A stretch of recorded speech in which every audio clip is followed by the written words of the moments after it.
After years of talks, July 7, 2019 marks the date when 54 African countries signed the African Continental Free Trade Agreement, effectively making Africa the world's largest free trade area by number of countries since the formation of the World Trade Organization. The goal of this was to establish a single continent-wide market for goods and services across 54 countries, allowing the free trade of movement of business travelers and investments and spur economic growth and development, similar to how the European Union created a single market out of many different individual states.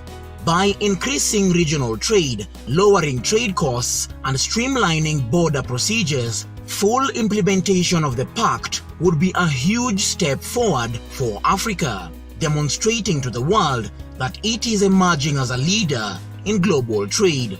And so, what if this giant African market gives rise to a new country? A fusion of all 54 countries into one massive and partitioned state called the United States of Africa.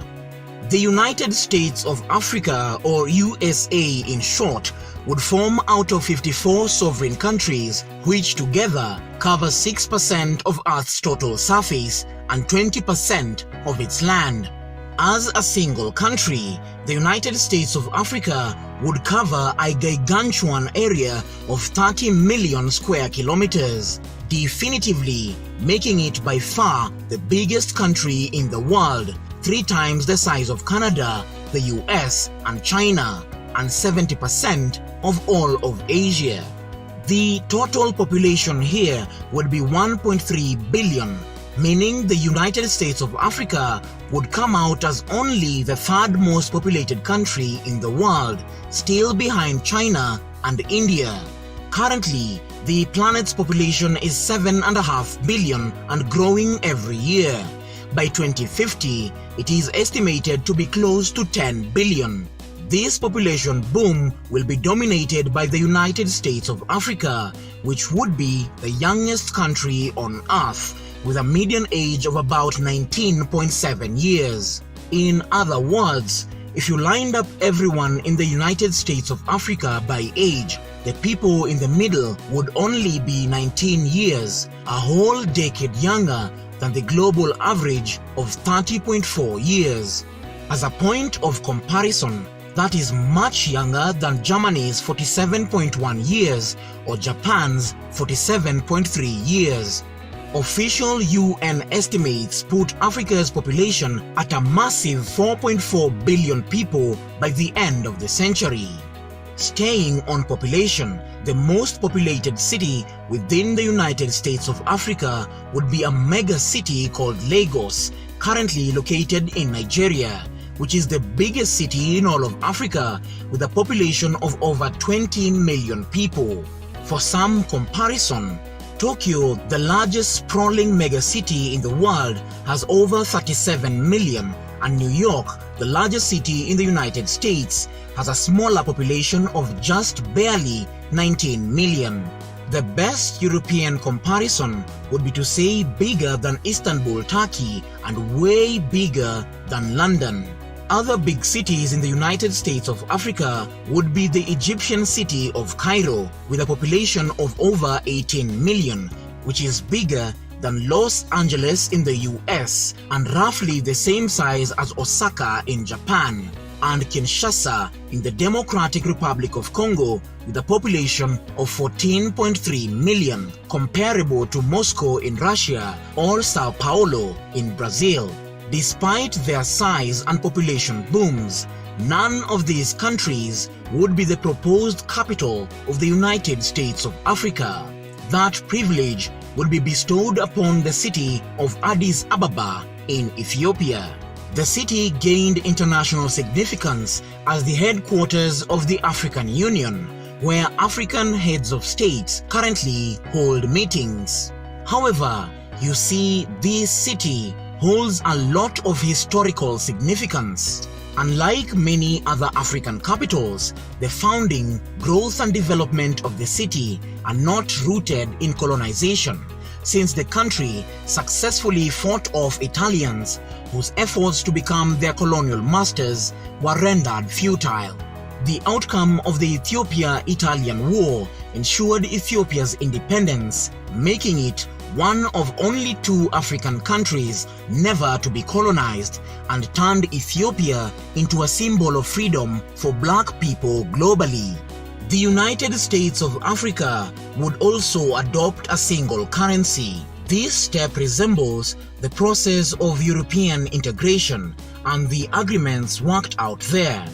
By 1999, many countries joined the European Union, and the link between the economies was strengthened by creating a common currency, the euro.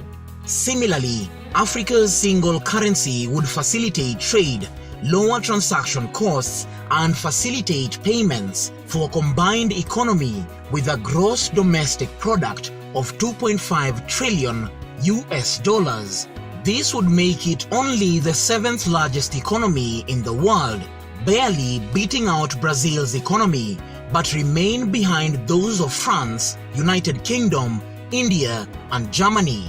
The GDP per capita of the United States of Africa would only be $1,997 per year, placing it just above Honduras and Nicaragua, and firmly in the low middle-income economy bracket. Africa is considered to be the most linguistically and ethnically diverse continent on the planet, with estimates putting the number of languages spoken at as many as 3,000 languages, challenging even the largest translation companies to get to grips with all of them. The most common languages are Arabic, spoken by about 17% of the population, mostly in North Africa, Swahili by about 10%, Berber by 5%, and Hausa by another 5%. English, French, and Portuguese are very common, where English is understood by 13% of the population, French close behind at 11.5%, and Portuguese by 3%. This extreme diversity could be a challenge for a united Africa if it did in fact unite, and could potentially pose a greater threat to a sustained unity when considering the viability of a potential united country. Religion is always a major aspect, and for many parts of the world, a dominant religion is necessary for peace and unification. Christians and Muslims would be almost perfectly divided, with each faith claiming about 47% of the continent's population. Traditional African religions would represent about 5% of the population. Christians and Muslims have a long history of conflict with each other, and as a result, countries that have significant numbers of both Christians and Muslims have a greater difficulty in maintaining peace and unity. Take a look at this map showing the ratio of Christians to Muslims in Africa.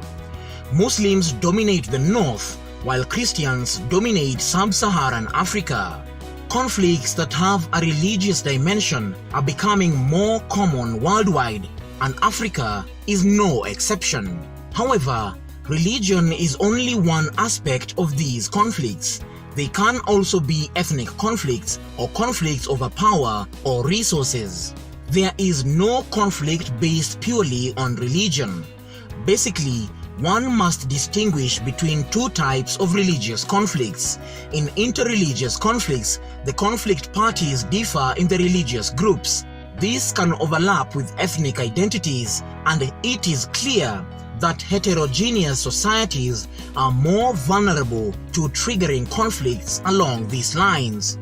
This is different from theological conflicts, which are mostly about religious ideas. For example, radical Muslim groups demand the introduction of strict Sharia law in their areas of influence.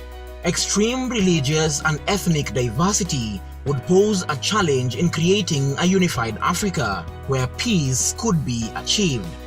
At first, it may not seem so, but climate and geography would also play a major role in a unified Africa. If you look at every map, Africa is taller than it is wide, something which has created small but diverse climate zones, creating different cultures throughout the continent. Go to areas where a desert climate prevails, for instance, the Sahara Desert, and you will find less of a cultural tendency towards establishing permanent homesteads, farming the land, and accumulating lots of possessions. Here, the climate does not support that sort of fixed location culture, and you may find a more nomadic lifestyle prevailing. The same climate type means a similar culture can develop and would be a path of most resistance to have people from different cultures get along and coexist with a stronger identity. There is so much more that goes into uniting people to form a country, and we'll just have to wait and see if implementation of the African Continental Free Trade Agreement will make the United States of Africa a reality. I hope you enjoyed watching this video. Please subscribe if you did, and give me a like if you want to see more videos like this. I'll see you in 1 week with another Reason Africa video. Thank you so much for watching. I'll see you next time.